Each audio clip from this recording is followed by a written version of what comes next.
Recently, I read an incredible book that absolutely blew me away, and it told the life story of Jesus Christ. Yeah, but it wasn't the Bible. It was a book called The Masks of Christ.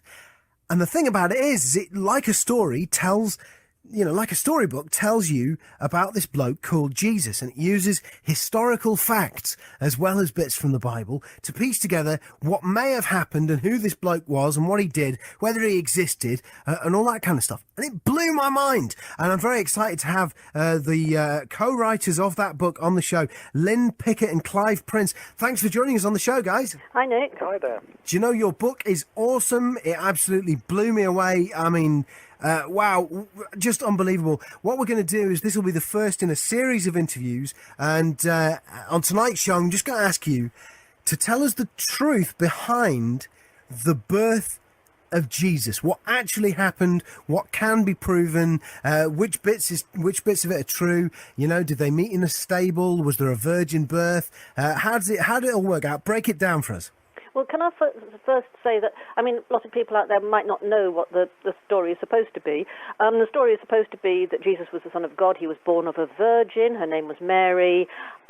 He was born in a stable because there was no room in an inn, and that his birth was attended by wise men from the east, who are also known as the Magi, and shepherds who knelt in adoration to him. So that's the background. That's the standard story. Mm-hmm. However, ... It's all really rather different. For a start, the virgin birth. I know this, we're not saying this to be offensive. This is the result of our research and other people's researches. Basically, let's put it this way. The first Christians, the first generation of Christians, knew nothing about the virgin birth. They knew nothing about it because it was added much later to the story and therefore never really existed. Really? So Christians, after Jesus died and stuff like that, they were totally unaware of all the virgin birth stuff? Yep, certainly. The first generations of Christians, didn't know a lot of the things that turned up in the Bible later. The thing that came across very clearly is that before Jesus first made an impact when he turned up and was baptized by John the Baptist and then started his mission. And it's clear that nobody really knew anything about him before then, which was around about the age of 30. The earliest things that were written have nothing about him. The story starts with him being baptized.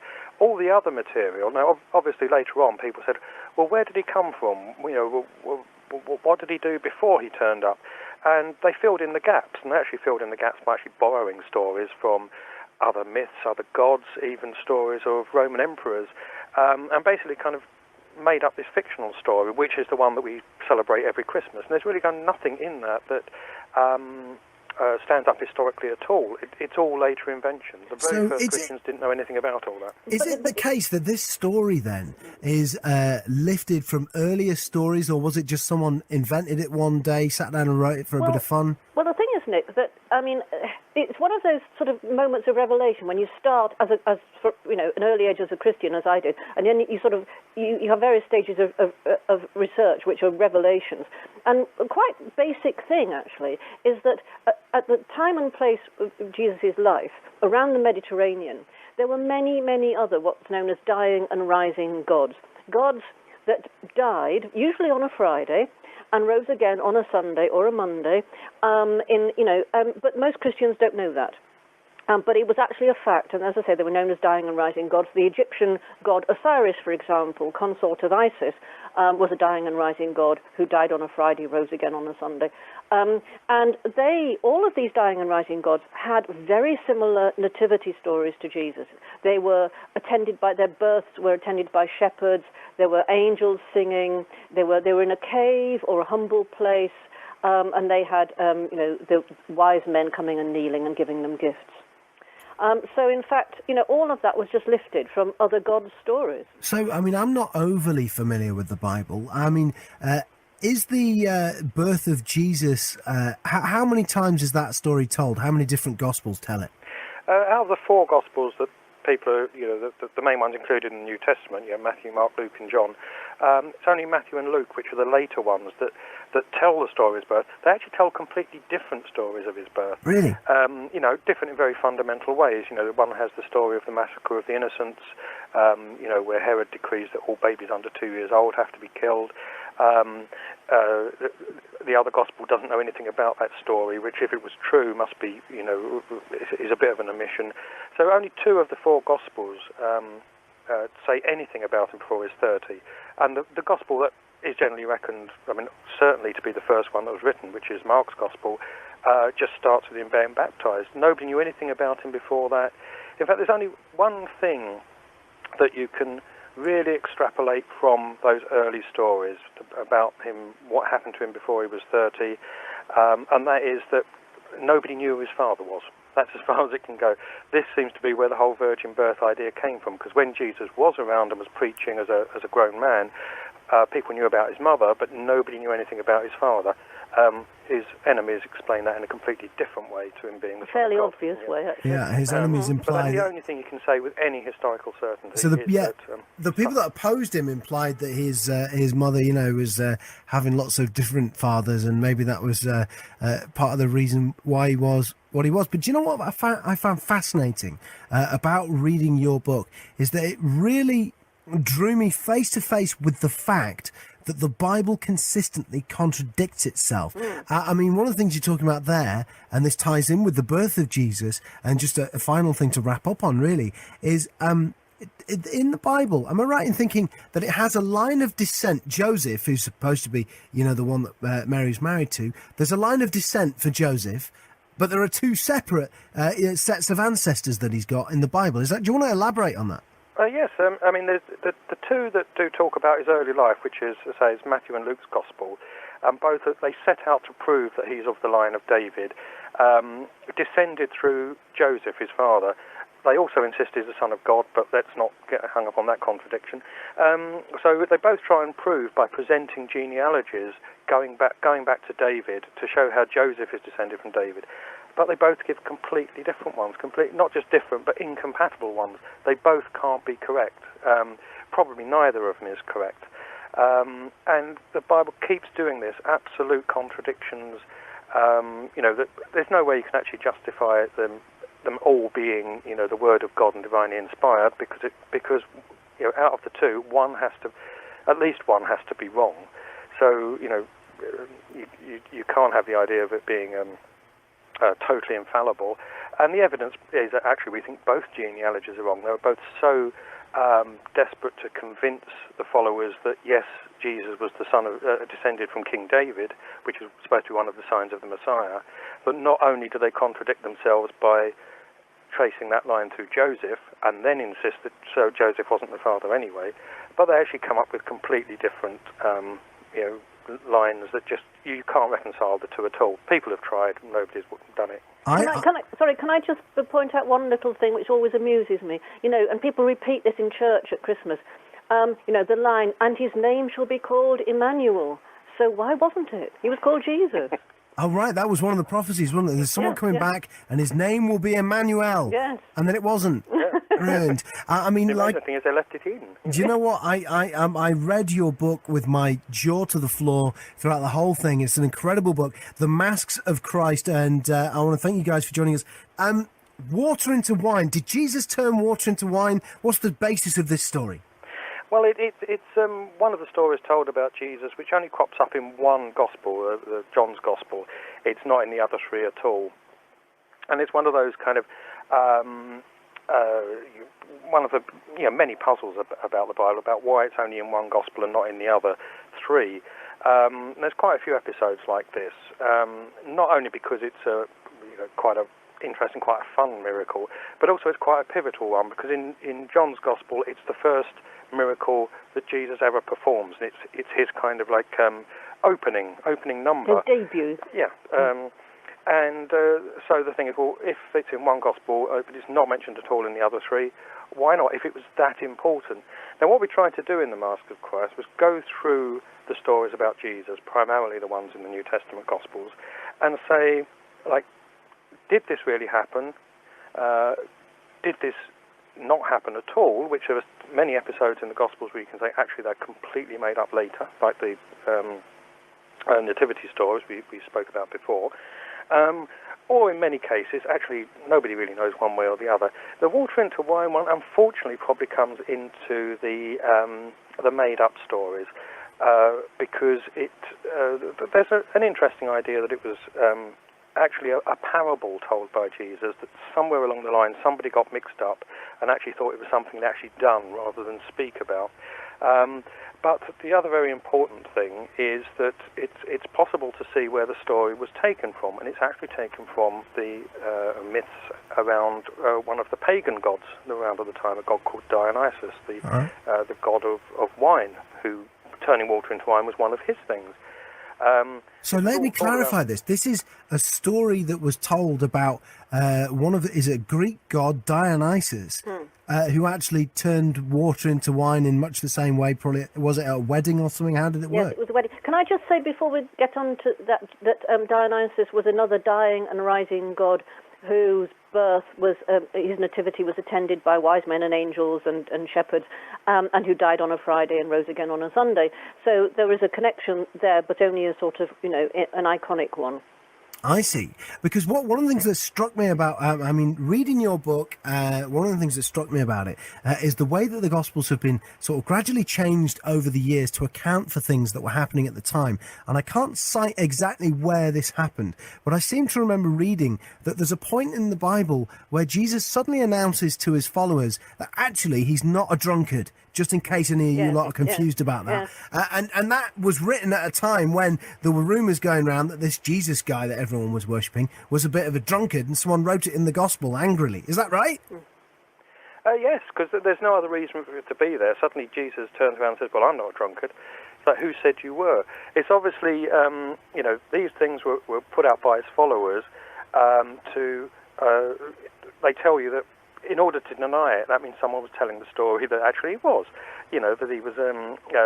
he was also a glutton, according to the rumours. Yeah, so he liked partying. And actually, a lot of the Bible stories set around meals and drinking wine. It's probably why the water into wine thing, the story became attached to him, because it was something he was known to do. He liked wine. We would have gotten well with him then. Yeah, fair play to him. Yeah. But the Dionysus thing is very important. And the thing is, the early church must have known about this, because it's a bit like today we have saints' feast days. In the ancient world, they had different days for different gods. And there was a feast of Dionysus, which celebrated his turning the water into wine, which was held on the 6th of January. Now, when Christianity formed itself and started coming up with its liturgies and things to be said on different days, the bit about the turning water into wine is part of the liturgy that's read out on the same day, 6th of January. So they knew the parallel right from the beginning. So it's another borrowing from the pagan world, the world of the pagan deities. So a lot of people today use the story of the water into wine and to claim that it was actually Jesus' own wedding to Mary Magdalene. Unfortunately, it really doesn't hold up there. Right, I see. So this is literally an invented story that was invented in order to sort of say, that Dionysus bloke you worship, well, we've got a better god over here, can do all that and more. Yeah. So it was that kind of thing. It was also in there because of the rumours that Jesus was a bit of a partier and a drinker. One of the things that fascinated me about reading your book is you're talking about the actual Jesus that actually literally existed. And one of the things that came up was... manners of speech that are reflected in the Bible, and his habit of often saying the word truly. And you guys believe that was an actual trait of the real life historical figure, right? Yes, because it's starting a sentence with truly. Truly I say unto you, etc., which is an unusual way of speaking, to put that word at the beginning. And in all the other records of the speeches people gave, it's actually the word amen. It's the Hebrew or Aramaic word that people use that word, but it tended to be used at the end of a sentence, not at the beginning. So little things like that come across when it's consistently applied in different texts written by different people, that always have him speaking in that particular way. You think, that's based on a genuine memory. That is the way he actually spoke, and you do get little bits of his personality coming through, like the love of wine. You do actually get down to a real historical character that was heavily embellished and embroidered and mythologized, but nevertheless was a real person who was around at a particular time and did certain things. Well, actually, the saying, truly, I say unto you, in the King James Version, which certainly older listeners, will probably know, it's that amazing phrase, verily, verily, I say unto you, which, as a child I was always amazed by it. It rolled off the tongue, verily, verily, but it shows that, he really lived and he was idiosyncratic. There was an actual sort of verbal tick coming through in the text. Exactly. That's fascinating. I mean, the water into wine stuff it's one of my favourite miracles. Listen, I mean, I want to thank you guys for joining us on the show. The loaves and the fishes. Now, am I right in thinking this ties in with the Sermon on the Mount, and this is when loads of people gather to see Jesus, and then he dishes out the fish and the loaves? That's the story that most people will be familiar with, whether they go to church or not. That the story it seems to simply be about a big gathering somewhere in the wilderness, where everyone had turned up to hear Jesus. It wasn't actually the Sermon on the Mount; it was another occasion. But big gathering in the wilderness, people turned up to hear Jesus, thousands of people, and they forgot to bring any food with them. So when it got to the end of the day, no food for anyone. Jesus said, "Leave it to me. What have you got?" "Oh, we've got a couple of loaves and a few fishes." And miraculously, he managed to feed all these, depending on which account you read, 5,000 or 4,000 people with this tiny amount of food. And it's normally presented, it's written up in the Gospels as though it's a miraculous thing, and that's the way it's always been spoken of ever since. When we actually looked into that, it's a very unusual miracle. It's not the normal kind of thing that Jesus does. And that kind of sets it apart from the beginning. And what we actually found as we kind of traced back the sources of the story and the way it's told is that the people that put it in the Gospels really missed the point, either because they genuinely didn't understand the point or they wanted to evade what was the real point. And the real point of the story actually wasn't the feeding, it was the gathering. The fact is, if you even read the way it's written up in the Gospels, the gathering, it's written up as if it's a kind of military gathering. It talks about, first of all, it's when they say it's the feeding of the 5,000, it's 5,000 men. Even they may have been women and children there, but they're not important for the purpose of the story. It's the fact that 5,000 men, and Jesus gets them to sit down in hundreds and fifties, ranks. It's like a military formation, and then he goes about distributing the food. Now, what this appears to be, Jesus had political ideals. He was out there to get the Romans out of Judea, out of the kingdom of Israel, and take over Jerusalem. And this appears to be the moment where he basically he gathered the people together, gathered the men together as the start of this campaign to get the Romans out. It was almost a military, often described as a paramilitary gathering. Now, part of that, as taking the role of the Messiah, it's partly in Jewish terms, it was being a military leader, a political leader, more than being you're sent by God, but you're mostly basically a warrior king. But you've still got sort of priestly functions, which involves kind of ritual meals, and the loaves and fishes was the ritual meal part of that. Now, by the time that gets written into the Gospels, all that has become irrelevant.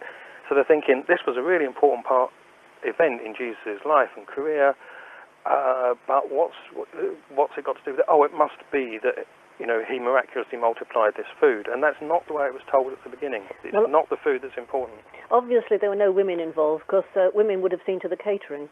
But really, what Clive said is staggeringly important. I mean, the thing is that people have this rather cuddly image of Jesus Christ now.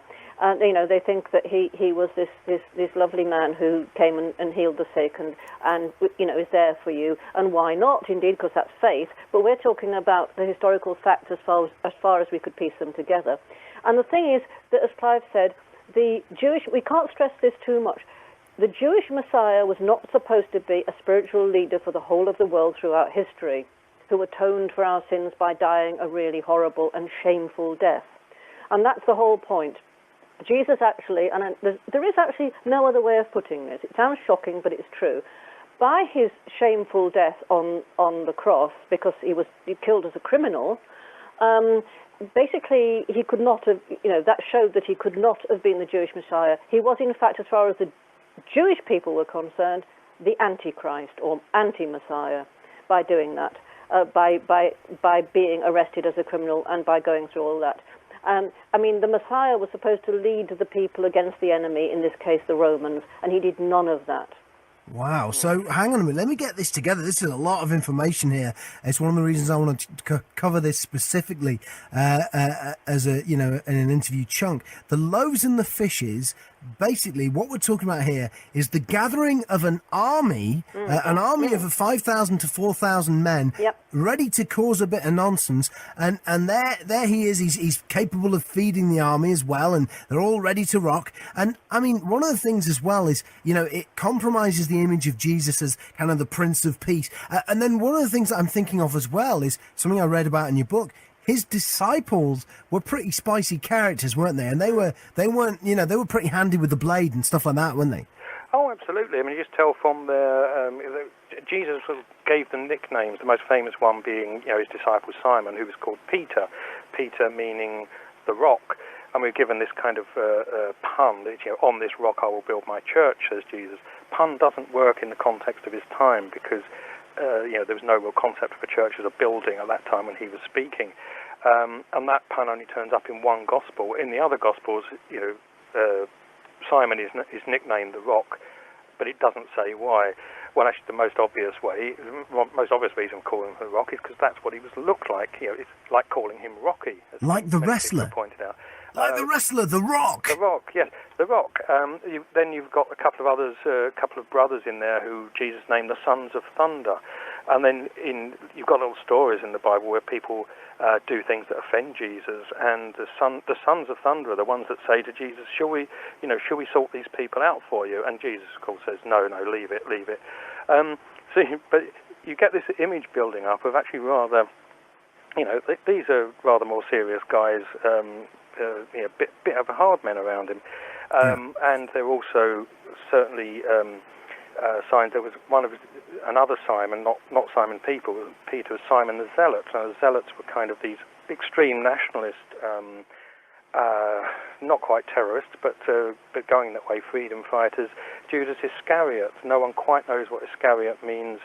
But one of the most plausible explanation of that word is derived from a word Sicari, which was essentially a terrorist group that went around assassinating Romans and collaborators with the Romans with these knives called Sicar, which is where their name came from. So there's lots of clues that the people actually around Jesus in his following, the people that Jesus chose for his following, actually were, a bit tasty, really. Yeah, it's sort of like a movie by Guy Ritchie, isn't it? I'm picturing in my mind, an army of men all getting ready to rock, led by The Rock, the Sons of Thunder. Yeah. Man, that's insane. I mean, this is... How have people reacted to your interpretations of this stuff? I mean, you're backing it up with historical record and massive research, and the book details all of that. But you must have made a few enemies with these kind of things. Well, not with this book, because it's early days with this book, and so far we've been very largely ignored, we have to say, on this one. But I mean, it usually takes a while. But our previous book, this is kind of a sequel to previous book, which inspired the Da Vinci Code. Book called The Templar Revelation. Yeah. Oh, by the way, we're in the movie, We're in the movie of the Da Vinci Code. Do you guys pop up in the Da Vinci Code film? We were given a walk-on part because of our contribution to the book. That's awesome. Which is great. In Templar Revelation, which came out in 1997 to start with, it was revised last year, 10th anniversary. Basically, we uncovered a lot of stuff. That was the first time we kind of hit the public. And, we've had a few run-ins with people, A lot of the stuff, I mean, we followed up a lot of the stuff that was in that book, and we've updated Templar Revelation, and this is the sequel to it anyway. Guys, do you want to tell us the official mainstream version of the story of Lazarus, and then we'll get into what you think actually happened and some of the stuff behind it? The story as told of the raising of Lazarus, which is another one of these stories that only turns up in one of the 4 New Testament Gospels. Again, it only turns up in John's Gospel, where it's a very pivotal event. Previously, we've spoken about the water into wine story and how that was a pivotal event that only turns up in one Gospel, and again, it's John's. And this is where Lazarus, who is a friend of Jesus, a young man who dies while Jesus isn't around. His sisters send out to Jesus to say that their brothers died, and he's described as someone that Jesus loved. Was a great friend of both him and his sisters. Jesus, after a while, he's persuaded to come back and try and sort this out. By which time the guy's been dead for 4 days, according to the standard telling of the story. And he's already been put in his tomb, which is a rock tomb. Jesus comes back and does a bit of praying, brings the guy back from the dead. So that's the official story. That's the way it's normally. Oh, and also he's been in the rock tomb and he started to decompose. It particularly says that he stinks. Yeah. Right. But it's always been the puzzle why it comes towards the end of Jesus' story, just before when he goes into Jerusalem and gets crucified, and there's always been a puzzle why it's only in one gospel and not in the others. Now, a little while back, just after the Second World War, an American historian actually found some extracts from an earlier copy. There does appear to have been an earlier version of Mark's Gospel, not John's, but Mark's Gospel, which did actually have this story in it, but it was taken out of it was taken out of the original version of Mark's Gospel because it was something that was deemed only for initiates. It was they call it a secret gospel. The original version was called the secret gospel, and many parts were taken out. Whoa, hang on a minute. So this is big. So let me get my head around this. Let me try and understand this. What you're telling me is that the story of the resurrection of Lazarus is, if you go and buy a copy of the Bible, you'll only find it in one of the Gospels. However, there was a finding made of a different version of the Gospel of Mark, which includes the story of Lazarus, and which appears to be a secret version of the Gospel of Mark, only for high initiates of Christianity. Yes. Basically, yes.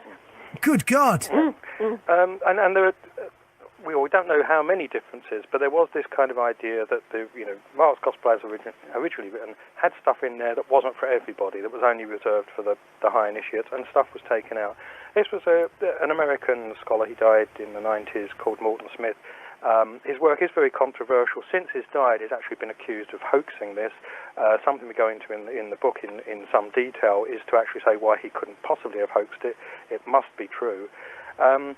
But the thing is, it shows that the story of of bringing this youth back from the dead, he's not actually given the name Lazarus, but it's very clearly the same story, was in one of the other Gospels, but was taken out.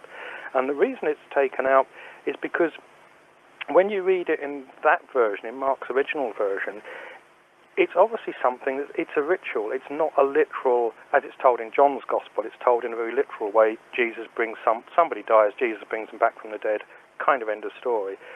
In the original Mark version, it's very clear this is a symbolic death and rebirth that a lot of the pagan mystery cults of the time went through. It's a ritual. I mean, you even go through it in modern Freemasonry. Quite a common ritual. It's a ritualistic element, and it actually has another part to it where the young man Lazarus is, after being brought back from the dead, then goes to sort of a nocturnal initiation ceremony with Jesus that marks the entry into his innermost group. Hang on a minute. A nocturnal initiation ceremony. Yeah, I mean, yes, I mean, modern people, including eunuch, I think, just then, probably think immediately, oh, there's something a bit dodgy, a bit sexual maybe about this. And various commentators have suggested that it was a sexual ritual. And we have no more information, annoyingly, about that. But, it's possible, because gurus, they do get up to this kind of stuff. And it is indeed part of sexual mysticism. So, maybe it was. But the major point, as far as I can see, is that most Christians believe that Jesus stood up and he said, these are my beliefs. This is what you go out and do. This is how you live your life, and that's it. That's for everybody, exactly the same. But no, very, very clearly from these stories and indeed others, and the whole idea of a secret gospel is that Jesus reserved some inner teachings for his inner circle. Great secrets, which you only, you were initiated into. It wasn't in other words, his message wasn't for everybody. So this is huge. Hang on, let me get my head around this. This is huge, and I imagine that people listening to the show will be having difficulty believing some of this. It's so big. What you're telling me is that firstly, there's a secret copy of the Bible, secret Mark, a secret gospel written by him. Secondly, what you're telling me is that these secrets have been a part of Christianity all the way back to Jesus himself. Jesus kept secrets. He had nocturnal initiation ceremonies that he carried out with some chap called Lazarus. And also, you're telling me that these sort of hidden parts of Christianity could be the key to understanding the whole thing. I remember in the book you talked about the Egyptian mysteries. What is that?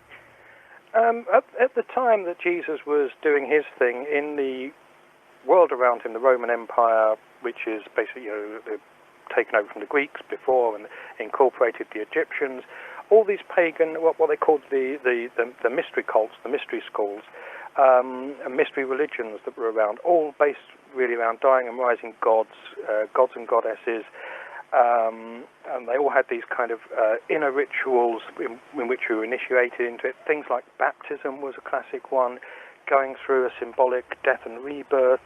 A lot of the things, another key one is the idea that you eat the body and drink the blood of a god in the form of bread and wine in order to form a mystical communion with them. All things we're very familiar with in Christianity, but which had been around not in the Jewish world that Jesus is supposed to be part of, but the pagan world around him, well before he came on the scene. And this is the kind of big paradox about Jesus, because last time we were on, we were talking about the feeding of the 5,000 and how that appears to have been a sort of messianic uprising to throw the Romans out of Jerusalem. Jesus taking the role of the Messiah, which is very kind of hardcore Jewish nationalist. On the other hand, there's a whole lot of stuff in the gospel stories which have nothing whatever to do with Judaism and much more kind of to do with the pagan mysteries. This contradiction has been recognized for a couple of hundred years. Most historians and academics deal with it by assuming all the mystical stuff, the pagan stuff, was added on later by Christians, had nothing to do with what Jesus was about. But when we went back into the history of it, we've actually found, no, both are equally significant. Both are equally genuine, authentic. Both were part of what Jesus actually did. And then we had to this way of kind of how do we reconcile, on the one hand, a hardcore Jewish nationalist with this sort of pagan guru almost. And that gets into a whole other complicated story, but there is a way of actually kind of reconciling that. But it comes up with a very different picture of Jesus to the one that we've always been familiar with. So did Jesus, in the opinion of you two, I don't know if you believe in the supernatural or not, but in your opinion, did Jesus possibly have any supernatural powers? In a way, we'll never know the answer to that. I mean, certainly a great many of the miracles that are described in the Bible, and the whole sort of miraculous nativity thing, as we've mentioned before on this show, basically, they were conjured out of nothing. They were lifted from stories of other dying and rising gods that were around in the Mediterranean at that time, and indeed many hundreds, if not thousands of years before the age of Jesus. But the thing is, we'll never know whether Jesus had paranormal powers.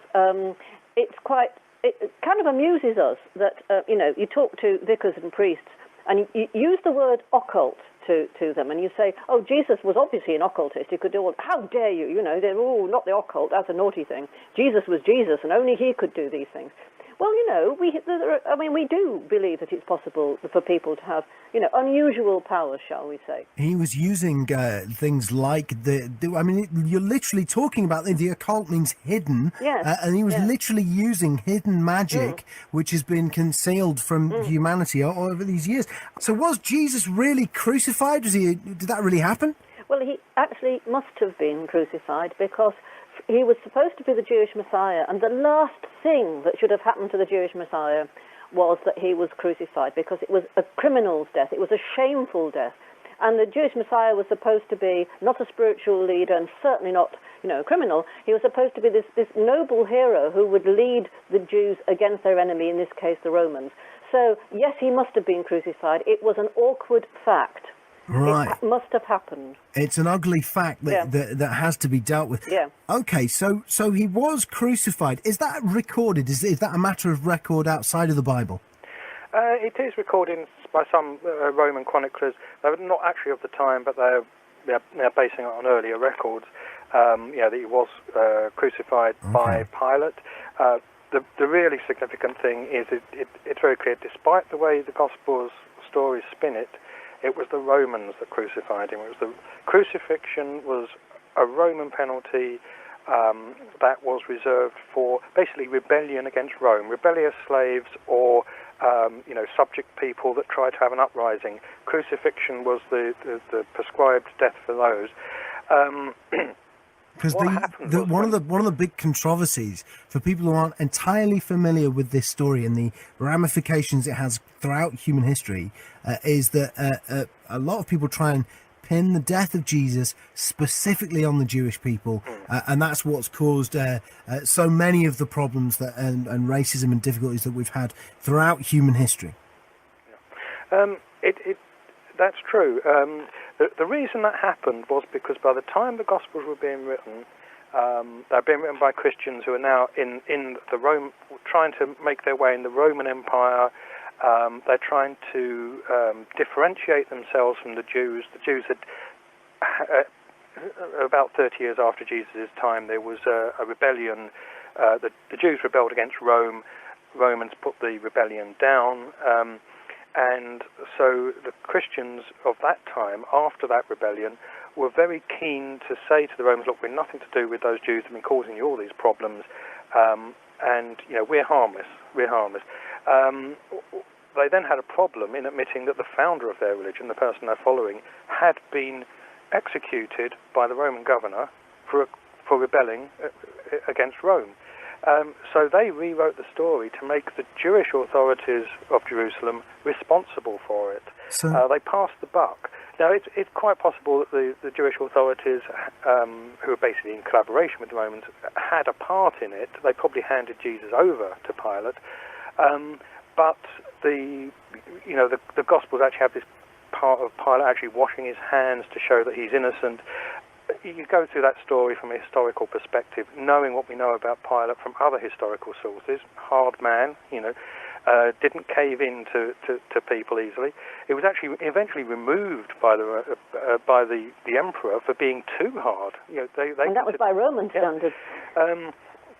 So, and the historical consequences of that spinning the story, of course the people that rewrote the story in that way didn't know that was what the consequence was going to be, but the consequence has been that ever since the Jews have been blamed for the death of Jesus, and in fact it was the Romans. So what was Jesus crucified for then? What was his crime in the real world? What had happened there?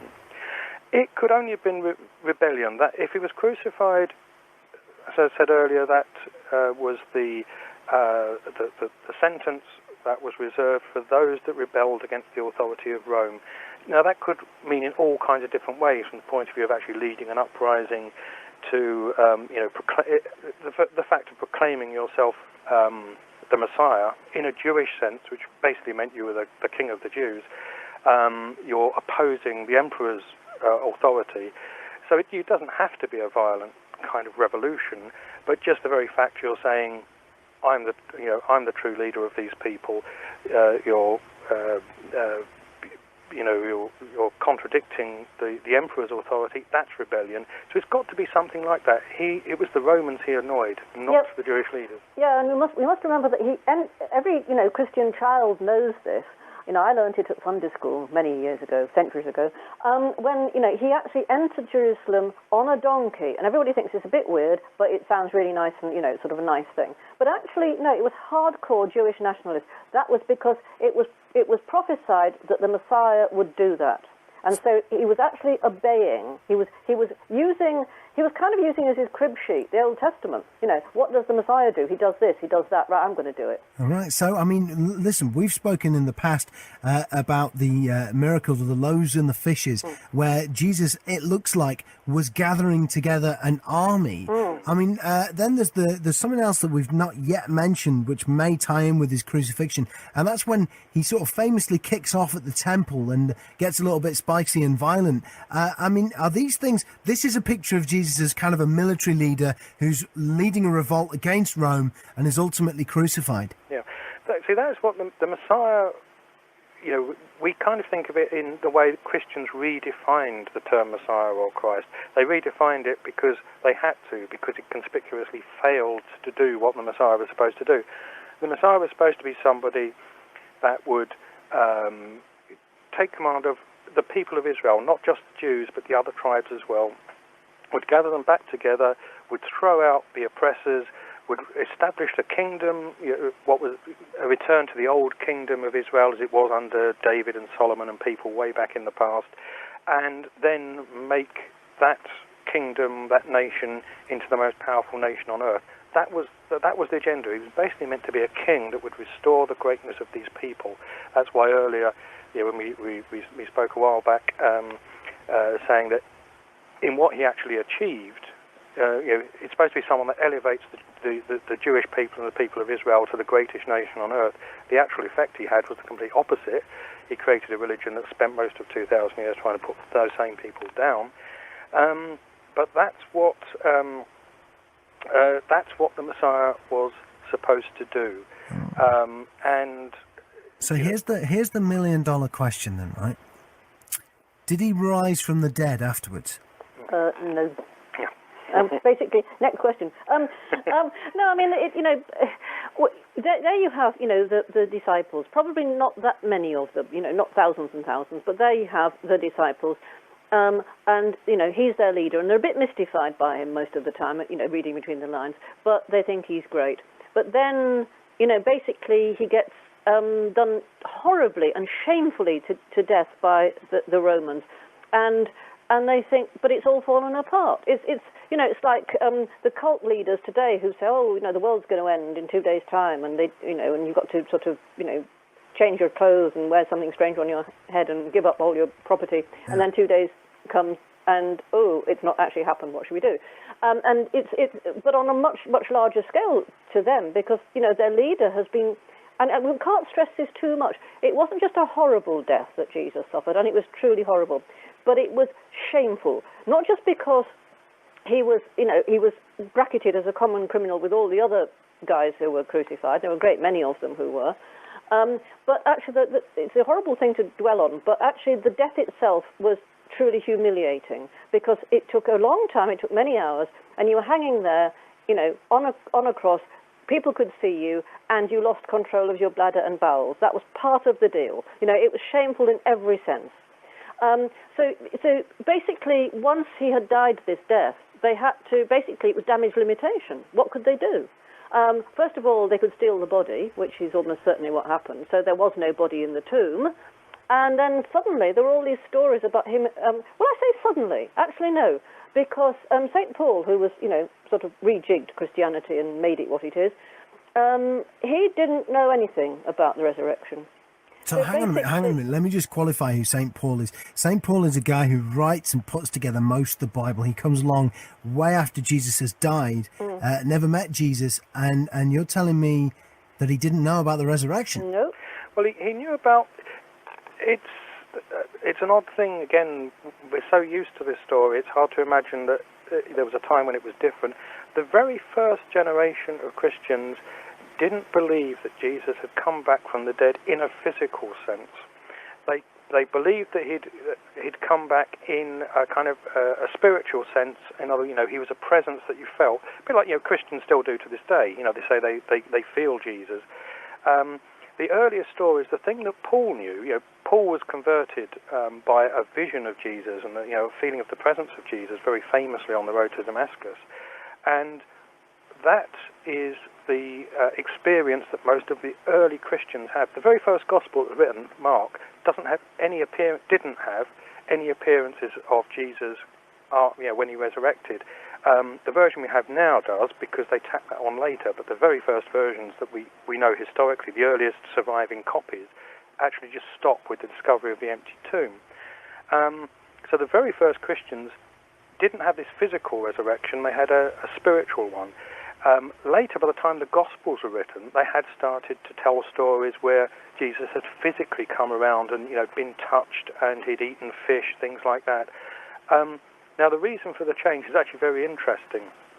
That in between the earliest Christians and by the time the Gospels were written, that had the Emperor Nero, who was the first emperor to persecute Christians. Now, when Nero died, stories went round that he had come back from the dead and had been seen. And it's very clear that the gospel stories were actually trying to outdo the stories that were being told about Nero. Nero became known as the resurrected Nero. There were all these stories, people had seen him. So what was an internal spiritual experience, whatever caused that, then was written up as if it was a physical thing in order to try and outdo Nero. So that's why you've got stories of him, flagrantly contradictory stories in the different Gospels of him, being seen on the road, meeting disciples here, eating fish, people touching his wounds to believe it's him. And we think, the evidence very much that those stories were basically stolen from the stories of Emperor Nero. Actually, it's quite amusing that more or less at the time of Jesus, somewhat after, one of the Roman skeptics actually said, obviously the guy who owned the tomb, Jesus' tomb, and owned the garden that it was in, basically stole the body to prevent Jesus' followers trampling all over his lettuces. Oh, that must have been what it was. Yeah. So, the final question on this subject. I know you guys have been sort of intimately involved in some of the wilder speculation that maybe he ran off and married Mary Magdalene and did all sorts of that kind of stuff. What's your take on that? Where do you stand on that? It's the subject of the Da Vinci Code. What's your take on that? Well, Jesus must have been married around the age of 16, because all Jewish boys were. They didn't have any say in it, they just were. But, we come to his story when he was about 30. So he could have been married and widowed. He could have had grown-up children. But the thing about Mary Magdalene is a different thing. The attitude to her, in all the Gospels known, that's the ones that weren't included in the New Testament. People who, fans of the Da Vinci Code will know about them. They're called the Gnostic Gospels, and they've just come back to haunt the church. They're around in English now, and you can read them. Basically, consistently, they portray Mary Magdalene as incredibly important in Jesus' life. And they appeared to have an intimate relationship, but they weren't married. The male disciples react with jealousy because she has such a hold over Jesus, and it sounds astonishing and shocking to put it like that, but Jesus appears to be completely besotted by her. And St. Peter threatens to kill her. This huge soap opera drama going on with the disciples and all jockeying for position. And Mary Magdalene being incredibly important, but because the men were shocked by Jesus' behaviour and her behaviour, and they wouldn't have been if they were married. And also, if they were married, they would simply have said so in the New Testament. There's no problem in the Old Testament saying, talking about Moses' wives and Abraham's wives. So why, if they were married, why not Mary, wife of the Saviour, But she's simply not there. I'm disappointed, though, because you know what? I saw an interview with a guy recently talking about the possibility that Jesus ran off with Mary Magdalene, came over to the UK, the British Isles, and actually ended up being King Arthur. Yes. So none of that in your research, no? No, We do know the guy involved. He's a very nice guy, but we don't share his views. Oh, you know the guy I'm talking about? Yeah. Oh, that's insane. Well, there you go, yeah. You see, some people listening will think I've made that up. No. No, there are people who believe he ran off and became King Arthur. But so the story only really starts once Jesus, the bloke, is dead, isn't it? What happened after that? That's, I mean, the big puzzle really is, if you think about it, even if the story as told in the Gospels that we're familiar with is true, as we've previously been on and said, we dispute some of it, like him actually resurrecting, coming back from the dead, that kind of thing. But even if it had been true, if Jesus had been crucified, had come back from the dead, had seen his disciples, that's fine. You could understand why those disciples were so fired up by it. But how did they then go and convince other people that hadn't been around at the time that these things had happened? Because they'd just, well, on the one hand, people don't think they're mad. Yes, and we know that guy was killed, but we've spoken to him, honestly. So on the one hand, they'd have been thought of as mad. On the other hand, elsewhere in the Roman Empire, a lot of people would have said, well, yeah, so what? That's what gods do. All these, these were very kind of familiar ideas. The emperors were believed to be gods. The gods were believed to take on human form now and again and come and wander amongst us. Although it might seem obvious, this amazing thing is supposed to have happened in Jerusalem, therefore lots of people around the world got excited by it, actually doesn't make sense. It's one of the things that we spent a lot of time looking at and puzzling about. Eventually, of course, the reason Christianity became so successful was because, 300 years later, the Roman Emperor Constantine decided that he was going to make this the official religion of the empire. Yeah, Clive, can I just dive in here? Yeah. I want you to clarify something for me. I don't know if this is true or not, but I've read it a couple of times.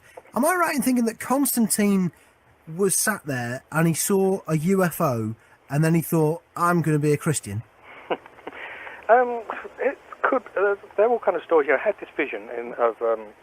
It's supposed to have, on the eve of a battle, the battle which established him as the emperor against a rival. He had this vision of a cross in the sky, and because he won the battle, he thought this was a sign that he should adopt Christianity as his religion. Now, one thing, it says a lot that it took a battle and bloodshed to do it. But ever since, people have been saying, well, what is this story of this thing he saw in the sky? Did it really happen? It's like all these kind of legends. We don't really know for sure if he saw anything, or if that was just a legend, or if he saw it, what exactly it was he saw. But certainly, that's the reason why Christianity becomes so successful as a religion. The thing that needs to be explained is how it actually survived long enough to get to Constantine, because, to be honest, it didn't have a lot going for it. It's a story of somebody that was supposed to be the Messiah, as we've said before. In terms of the Messiah, actually turns into a bit of a loser, does the complete opposite of what the Messiah is supposed to do. He's then redefined by people like Paul as a kind of dying and rising god, but there were plenty of those around in the Roman Empire. So it does become a bit of a puzzle, but the conclusion that we came to is that it comes down to the early Christian communities did have this thing of creating ecstasy, the speaking in tongues, the prophesying, and that seems to be the thing that characterized it, that you didn't get with other religions. You could go along and it would be this, it's a bit like the kind of charismatic Christians you have today. It's actually an experience, something you could go along, and it wasn't somebody preaching about this guy that died for our sins, or this guy that said you should be nice to everybody. Wasn't the first person to say that by any means. So it's actually that experience of almost mass hysteria, has to be said. The Christians threw the best parties. Sorry? The Christians threw the best parties. Well, actually, yes and no. It's quite interesting that when they were persecuted, there was a kind of movement within Christianity that they thought they loved it. I mean, they loved it. They loved being martyred. They thought it was great. I mean, there's a story about one Roman ruler of a city. He'd been out somewhere and he was going back into the city, and outside the city walls were all these Christians begging to be martyred. Really? It was like something from Monty Python. It was just, in fact, Life of Brian is often extremely accurate, we've found, in many respects.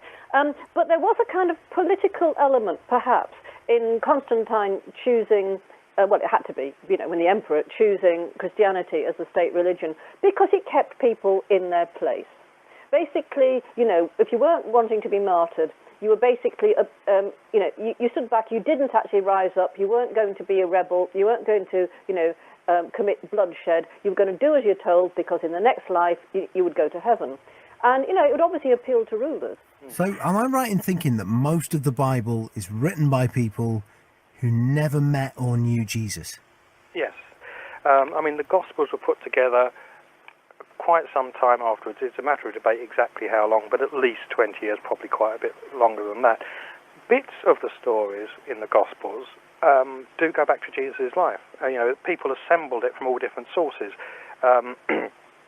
So certain bits are authentic, and you can do a lot of kind of detective work, which is, quite fascinating to do, to actually get back to certain bits which must be authentic Jesus. Other bits you can say, this was definitely invented. We only know for sure that the Gospels exist in the form that we know them from the period just after Constantine, 300 years later. The Gospels are still being changed many years later. For example, a story that many people will be familiar with, the story of the woman taken in adultery, where Jesus says, let he who is without sin cast the first stone. Great little story. Wasn't put in the Bible until the 12th century. So it was put in the Bible 800 years after Jesus' time. They're still adding stories to it. It's not in there before. But, so, yes, the whole thing's taking shape over a long period of time. But we must also remember, and this comes as a terrible shock, to people like us who are brought up as Christians, but that, in fact, what the New Testament is, the Christian bit of the Bible, is essentially propaganda for the Jesus party. It was written, if you like, by the victors, and you'll say, well, who were they, who were they beaten, essentially? And this is the great revelation of our book. Basically, they had beaten the followers of John the Baptist. And everybody thinks, John the Baptist was the herald of Jesus. He knelt down in front of Jesus. It says so in the New Testament. He hailed him as the Christ. And that was the end of John the Baptist, who was beheaded in jail and blah-de-blah. And forget about John the Baptist. But in fact, no. And this is the great revelation, that in fact Jesus himself, in an earlier version of the Bible, had said, John the Baptist is the Saviour of the world. Now that has been removed. That is not in today's New Testament. Jesus started life as one of John the Baptist's disciples, perhaps one of the inner circle, almost certainly, perhaps even his chosen successor up to a point. Then John appeared to have doubts about Jesus when he was in jail. He sent a message out to Jesus saying, are you really the one who is to come, or do we look for another? So, it's a bit strange for somebody who not very long before had fallen down at his feet saying, you're really? The one. So John the Baptist, John the Baptist is the guy who baptizes Jesus, but what you're saying is, and this is in the Bible, isn't it? He's there, he's in prison, and he writes to Jesus and says, are you really? I mean, come on, mate, should we look for another one? Yeah. Well, hang on, listen, this is huge. So, what basically, as I understand it from reading your book, what happened is Jesus died, and then it breaks off into loads of different groups of people. You've got people who are still following John the Baptist. Then you've got people who are trying to set up this new one, a lot of whom haven't even met Jesus. You've got some other bloke called Simon Magus. Yes. Who was he? Tell us a little bit about that guy. Well, and we call him the Bad Samaritan. It's a bit of a joke, really. He was a Samaritan and his name is a clue to the kind of person he was. Magus meaning, if you like, almost witch doctor. Magician. And he had a terrible reputation. He in the early church with the church fathers, because he practiced sexual mysticism, which of course they thought was disgusting. He wrote some fairly graphic books, apparently, and he was worshipped as a god. And a lot of people obviously thought that either he was very, very like Jesus or he actually was Jesus. And so there was a bit of confusion, and the church fathers were saying, he is not the Christ. They had to come out and actually spell this out. But one of the things that Simon Magus was, which, you don't hear people mentioning this a lot, was that he was officially nominated by John the Baptist as his own successor. Really? So he follows on from... I mean, one of the things that made me laugh about Simon Magus is that he's there, he's doing the loaves and fishes stuff or whatever, he's doing a few miracles here and there, and people are going, oh, hey, maybe he really is Jesus. And then there's one account of him saying, right, listen, I'm gonna be buried 3 days' time, I'm going to come back to life, and that's how he died. He buried himself alive. Yeah. I mean, it's funny, the story is told by the Christians who, they hated him, so they're going to tell a story like this. But it is a funny one nonetheless. They're saying he's trying to mock Jesus, so he dies. Dig me up in 3 days, and I'll be I'll be okay. But they dug him up, and he wasn't. Because there is actually some evidence that Simon Magus actually did claim to be Jesus resurrected. It's very clear that Simon Magus and Jesus were very, very, very alike, even down to having this female companion, the Mary Magdalene character. Simon Magus went round with a woman called Helen, who he fulfilled a similar role. Jesus and Simon Magus they were too alike for comfort for the early church. And when you realise, that there are old texts around that actually say that Simon Magus was, a follower of John the Baptist, was John the Baptist's nominated successor, presumably after he had withdrawn that from Jesus. A completely different picture, not just of Simon Magus and of John the Baptist, but of Jesus starts to emerge from this, that starts to pull together a lot of these otherwise contradictory things between Jesus, some of Jesus being hardcore Jewish nationalist, some of it being pagan mystery stuff. You get exactly the same things with Simon Magus, who is an exact contemporary of Jesus, who for a time actually was a Christian in Samaria. And this is within 10 years at most of the crucifixion. They almost certainly knew each other. Do you know, I mean, the thing is, we can only ever scratch the surface with this kind of thing, but it's unbelievable. The stuff that's in your book, Masks of Christ, again, researched, cited, point for point, showing where all of this information is coming from. My final question to you guys, in doing this research, do you guys believe in God? Are you Christians or are you not Christians? Or what's the deal? I think we'd be very strange Christians, frankly, if we, we've done all this research and we still were. No, we're not Christians, not at all.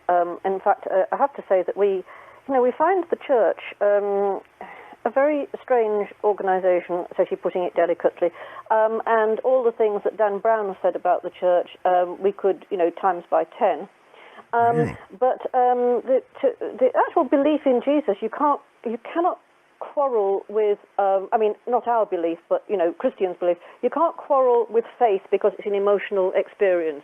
But what we can do is say, look, you claim that Jesus did so and so and so and so. He was born of a virgin. He was resurrected. The evidence is not there. That's all we can do. And we're not trying to be party poopers in a spiritual sense. We're trying to get some sanity going here. We do, however, believe in spirituality. We're not non-spiritual people. We also do think that characters such as John the Baptist and Mary Magdalene might hold the key. They might be onto something. Man, just absolutely, you guys are responsible for blowing my mind with that book, Masks of Christ. You're officially friends of the show. Hopefully we'll get you on again sometime. And unbelievable stuff. I want to thank you for the times you've joined us on the show so far. And it's been great talking to you both. Thank you. It's been wonderful. It has been good. Thank you.